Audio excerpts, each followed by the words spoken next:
Before we begin, let me ask you something uncomfortable but necessary. What if the history you were taught was not just incomplete, but deliberately edited?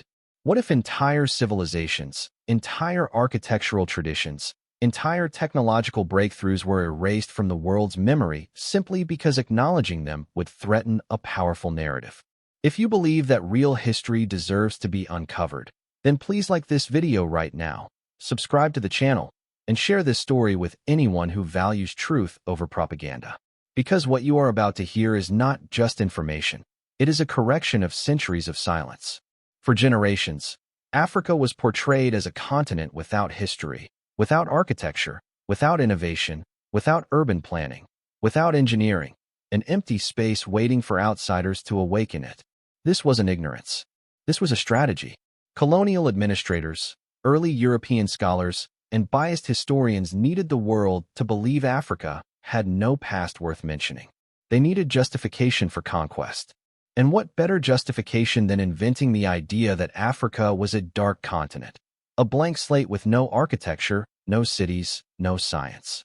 But archaeology, anthropology, and scientific excavations have revealed a truth far older and far more impressive than the colonial lie. Africa was building. Africa was designing. Africa was innovating. Africa was engineering monumental architecture long before outsiders ever stepped foot on its soil. The famous African proverb says, "Until the lion learns to write, the story of the hunt will always glorify the hunter." For centuries, the hunter wrote Africa's story. Today, the lion is finally writing back. And its story begins deep inside the continent, not at its borders. Long before the pyramids of Egypt, long before Europe left its Stone Age villages, long before the Levant built its earliest cities, Africa was already shaping stone in ways that stunned modern researchers. In Ethiopia and Kenya, archaeologists uncovered stone tool traditions older than anything discovered in Europe. But here's the most shocking part. These tools were carved from stones far harder than the flint used by Europeans. African rock, basalt, quartzite, volcanic stone, is incredibly hard. Carving it requires precision, technique, and technological understanding far more advanced than what early Europeans used. Dr. Chaparuka Kasimba explains that modern experts struggle with the same stone material, yet ancient Africans mastered toolmaking that required a level of craftsmanship still admired today. This wasn't primitive work. This was engineering. This was innovation. And this was only the foundation. The real architectural story begins thousands of years ago in the Sahara, but not the Sahara you know. Today, it's one of the harshest deserts in the world, but 6,000 years ago, it was full of lakes, rivers, grasslands, wildlife, and human settlements. In this once green Sahara, one of Africa's earliest architectural traditions emerged, Dhar Tichitt, located in present-day Mauritania. Dating from 2200 BC to 200 BC, Dhar Tichitt was a complex network of multi-tiered stone-built settlements. It covered nearly 200,000 square kilometers, a scale so vast that even modern scholars struggled to believe it at first. This wasn't a cluster of huts. It wasn't a temporary seasonal camp. It was a hierarchical proto-urban society with stone compounds, ceremonial zones, carefully planned settlement layouts, and defensive structures. And it was built entirely by West Africans, not by outsiders. Early European historians refused to accept this. They tried to credit North Africa, Egypt, or the Near East. But the evidence was undeniable. Dhar Tichitt was indigenous. Archaeologist Kevin MacDonald said that if Dhar Tichitt didn't exist, many would still claim West African architecture came entirely from outside influence. But Dhar Tichitt stands today as one of the most important archaeological sites in the world, though rarely mentioned in most history books. Meanwhile, thousands of kilometers south in present-day Ghana, another forgotten architectural revolution was happening. The Kintampo culture, which thrived between 1900 BC and 1200 BC, built rectangular houses with stone foundations, plaster-coated walls, wood frameworks, and interior divisions. This was thousands of years before Islamic influence reached West Africa. Yet Western historians continued claiming that Africans only learned rectangular architecture after Islam arrived. But the Kintampo ruins prove otherwise. Africans were designing structured, permanent homes independently, homes built to last, homes built with intention, homes reflecting stable communities and sophisticated building knowledge. These discoveries challenge everything people were taught about African architectural development. But the evidence keeps growing. As we move forward in time, the Niger inland delta of Mali emerges as a centerpiece of Africa's urban story. Here lies Jenné-Jeno, one of the oldest continuously occupied cities in sub-Saharan Africa. It began as a small settlement around 300 BC and by 400 CE had grown into a thriving urban center of 25 hectares. But the real shock is that Jenné-Jeno wasn't alone. It was surrounded by 69 smaller satellite settlements covering more than 170 hectares. Together, they formed a complex urban network: cities, suburbs, trade zones, craft quarters, and agricultural hubs. And remember, all of this developed long before the trans-Saharan trade routes that Western textbooks claim created West African civilization. But the evidence is clear. West African cities were built by Africans, for Africans, through African economic systems. The masons of Jenné-Jeno constructed cylindrical and rectangular brick structures using techniques that blended practicality and aesthetics. They built thick walls, multi-room homes, ceremonial spaces, craft workshops, market areas, and community zones, all showing an advanced level of urban planning rarely acknowledged in mainstream history. Even more fascinating, their brickmaking technology and settlement layout show continuity with later West African civilizations such as the Mali Empire, indicating a long, unbroken architectural tradition. And yet, ask the average person if West Africa had cities before the trans-Saharan trade, and most will say no. That's how powerful historical erasure has been. But archaeology does not bend to colonial narratives. It reveals truth through evidence.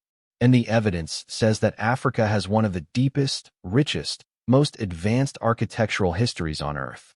Dhar Tichitt, Kintampo, and Jenné-Jeno are not anomalies. They are the foundations of a continent-wide story, a story of innovation, engineering, adaptation, and architectural brilliance. They show that Africa's architectural legacy is not borrowed. It is original, not imported, indigenous, not primitive, highly advanced. Each stone wall, each foundation, each settlement layout is a declaration that Africa's past was never empty. It was full of cities, full of builders, full of ideas, full of technology. The tragedy is not that Africa lacked architectural achievements. The tragedy is that the world refused to acknowledge them. But that era is ending. Today's archaeologists, historians, and African scholars are restoring the truth, unearthing the ruins, re-examining the evidence, rewriting the narrative, and giving Africa its rightful place in global history. And the more we uncover, the clearer it becomes. The story of human civilization cannot be told without Africa's architecture at its center. If you want the world to hear the truth that was buried for centuries, make sure you like this video, subscribe to the channel, and share it everywhere. Real history deserves the light. Before we continue, let me ask you something simple but powerful. If the ruins of an entire civilization were sitting silently under the soil, waiting to be rediscovered, would you want to hear their story, or would you let them disappear again? If you're someone who believes forgotten societies deserve to be remembered, then please like this video, subscribe to the channel, and share this story with anyone who loves real history. Because what you are about to hear in this chapter is not just surprising. It entirely rewrites the global narrative of architecture, engineering, and technological sophistication.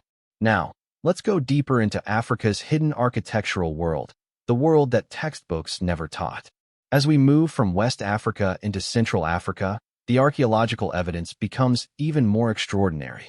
In the Upemba Depression of present-day Democratic Republic of Congo, one of the most important but least known Iron Age traditions flourished. Beginning in the mid-1st millennium CE, this region developed a series of hierarchical, well-organized settlements with clear evidence of social ranking, political authority, and advanced craftsmanship. More than 300 graves have been excavated here, one of the largest burial datasets south of the Sahara, and the grave goods found inside are nothing short of astonishing. Iron weapons, finely crafted agricultural tools, copper artifacts, beads, prestige jewelry, decorative metalwork, and ceremonial items all speak to a society with a powerful elite class and highly skilled artisans. These findings show that Central Africa was not only technologically advanced but deeply stratified, with political systems capable of mobilizing labor for major architectural and infrastructural projects. These Iron Age traditions, known as the Kamalian, Kasalian, and Kabambian phases, eventually laid the foundation for one of Central Africa's greatest civilizations, the Luba Kingdom. The Luba did not just build political authority, they built architectural identity.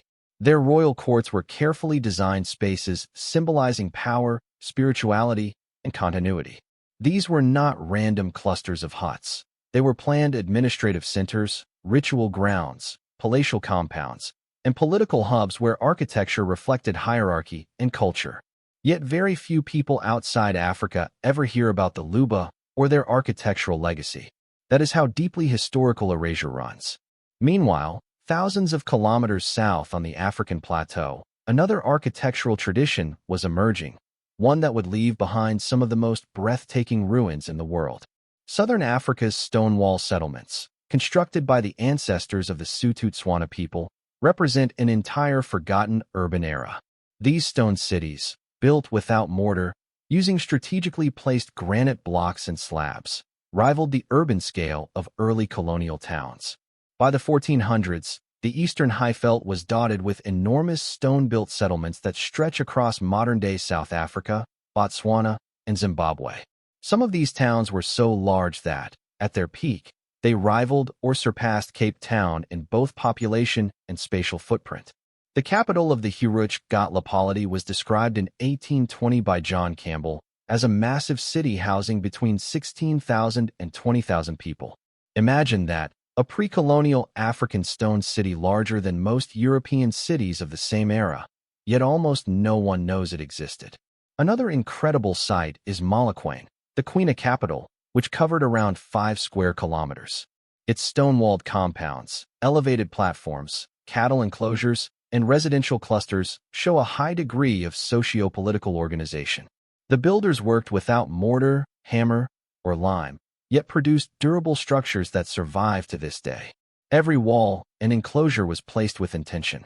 The skill needed to quarry, transport, and position these stones, sometimes from distant quarries, reflects astonishing labor coordination and structural understanding.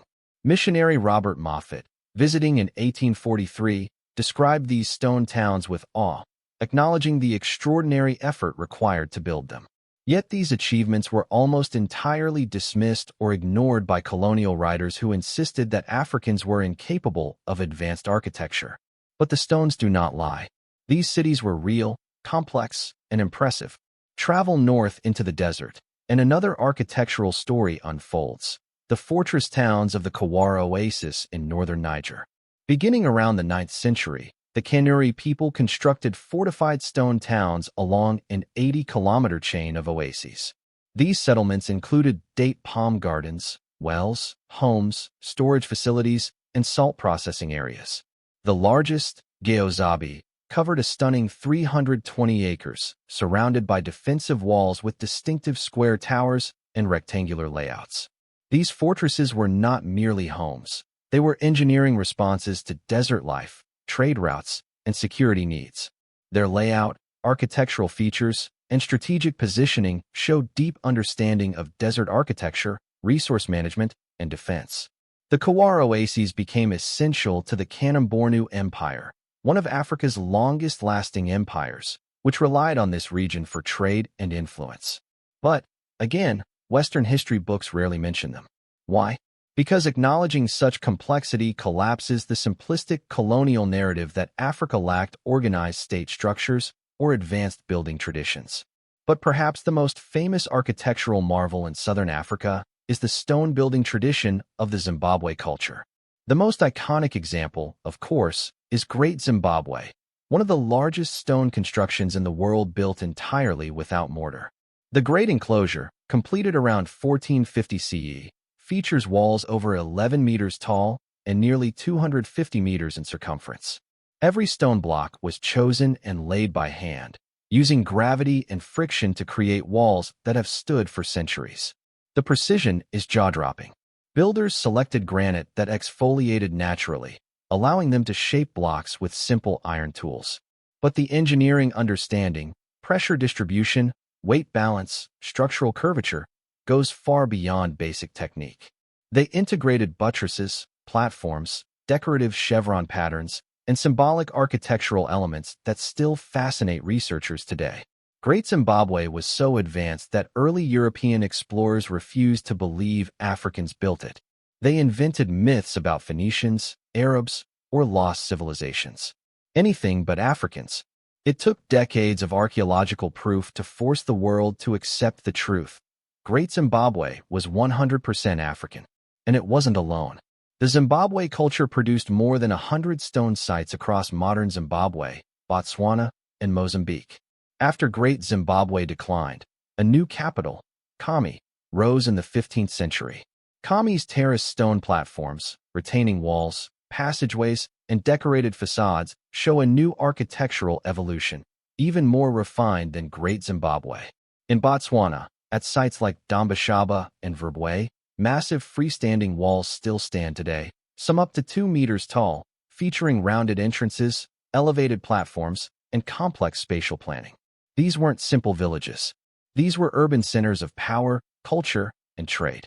And while these stone cities flourished in the interior, the eastern coast of Africa witnessed the rise of the Swahili civilization, masters of coral stone architecture.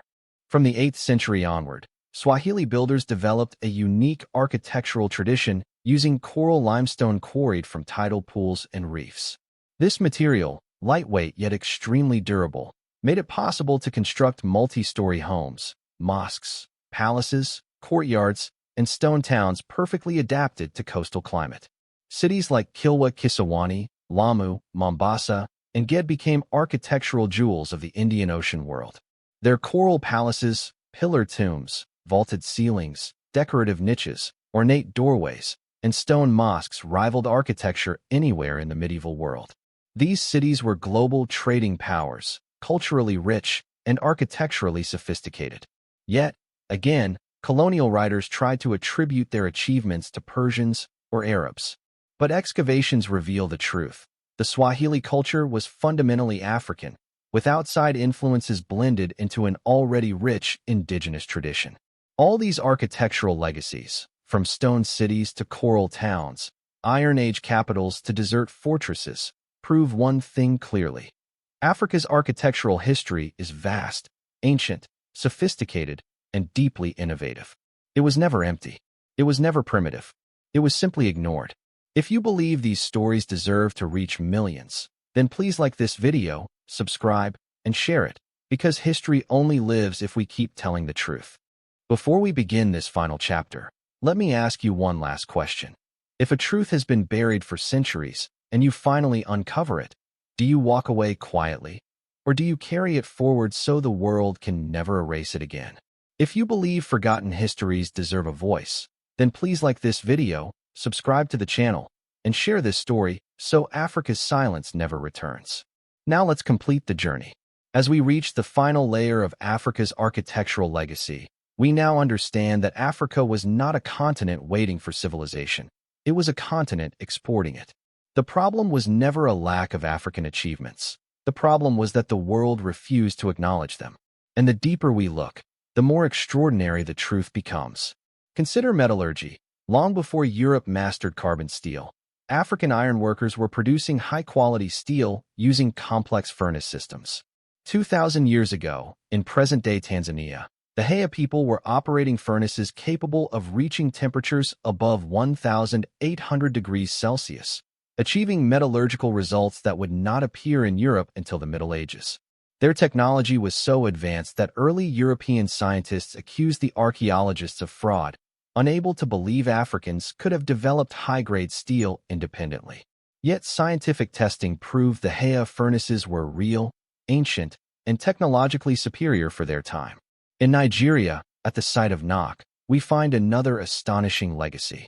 Between 1500 BCE and 500 CE, the Nok culture produced some of the world's earliest and most sophisticated terracotta sculptures. Their settlements were designed with defensive positioning, elevated locations, and strategic water management that showed an advanced understanding of engineering. The terracotta figures, stylized, expressive, often oversized, represent not just art, but a powerful architectural imagination. Their pottery technology, kiln systems, and clay treatment processes were so advanced that modern craftsmen still struggle to replicate their precision. These weren't tribal decorations, as colonial writers once claimed. They were cultural blueprints for a society deeply invested in structure, symmetry, and design. Moving further east to the Swahili Coast, we encounter cities like Kilwa Kisawani, which medieval Islamic geographers described as one of the richest cities in the entire Indian Ocean world. Kilwa's Great Mosque, built of coral stone in the 12th century and expanded multiple times, stands as one of the oldest surviving mosques in sub-Saharan Africa. Its domes, vaults, and coral block columns show a breathtaking command of architectural geometry. Kilwa's palace complex, Husuni Kubwa, was a massive multi-story stone building with more than 100 rooms, an indoor swimming pool, courtyards, staircases, storerooms, and ocean-facing terraces. The engineering skill required to build such a structure from coral stone, lightweight yet strong, is extraordinary. Yet for decades, European historians refused to believe Africans built these cities. They invented myths, claiming Persians founded them, despite overwhelming archaeological evidence showing the Swahili culture was fundamentally African. This erasure isn't just an academic injustice. It's a theft of historical identity, and it happened repeatedly across the continent. In Ethiopia, the medieval rock-hewn churches of Lalibela remain one of the world's most impressive architectural achievements. Carved directly from solid rock in the 12th and 13th centuries, these churches were not built block by block. They were excavated from the earth downward. Each church is a monolith, a single, enormous piece of stone carved into walls, windows, columns, arches, and altars. The engineering precision required to carve a complete building out of bedrock, maintaining structural integrity while creating interior spaces, is beyond anything Europe attempted at the same time. These churches are so complex that archaeologists still debate the exact tools and techniques used to create them. Yet many people outside Africa have never even heard of Lalibela. Travel south to Malawi, and you'll find the ancient hilltop settlements of Chongoni, where rock art traditions stretch across centuries and reflect architectural planning within ritual landscapes. Move west to Angola, and you'll find the stone citadels of the Kingdom of Ndongo. Move to Nigeria again, and you'll see the earthworks of Sungbo-Zerido, a massive system of defensive walls and moats stretching over 160 kilometers, so large that it rivals the Great Wall of China in scale. Built around the 10th century, these earthworks required the movement of millions of cubic meters of soil, yet they are rarely taught in global history. Even more astonishing are the Benin walls of the Edo Kingdom. Before the British destroyed them in 1897, the city of Benin was enclosed by earthworks totaling more than 15,000 kilometers, making it the largest earthwork construction in human history. The Guinness World Records described it as the world's longest ancient earthwork, far exceeding the Great Wall in total length. The city itself was laid out with straight roads, drainage systems, palaces, courtyards, ceremonial plazas, and advanced city planning. European explorers arriving in Benin were stunned.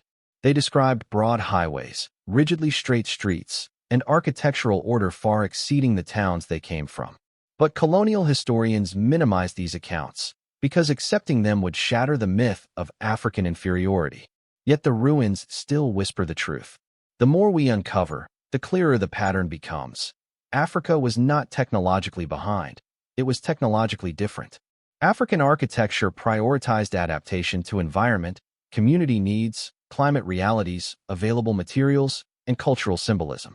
It was not built to impress foreigners. It was built to serve societies that understood their land deeply. And that is why so much of Africa's architectural brilliance remains hidden. It doesn't fit European categories. Europeans looked for marble, columns, arches, and stone temples. But Africa built with stone, coral, earth, wood, bronze, iron, and bedrock. Africa built vertically, horizontally, circularly, communally, ritually, politically. Africa built with science, spirituality, and environmental mastery woven together. Colonial historians could not recognize these achievements because they were unwilling, not unable, to understand cultural difference. But the earth remembers what textbooks forget, and the ruins tell a story far louder than any colonial narrative. Africa shaped the world far more than the world realizes. Now, as we conclude this journey, one truth stands unshakable. Africa's architectural history is not lost, it was silenced. It is not inferior, it is foundational. It is not empty, it is overflowing with innovation, engineering brilliance, and human imagination. And now that you know the truth, the question is, what will you do with it? Will you let this story fade again into silence? Or will you be part of the generation that finally brings Africa's voice back into the global conversation? If you believe this truth matters, then please like this video, subscribe to the channel, and share it everywhere you can. Because history only survives when people choose to carry it forward. And Africa's story deserves to live.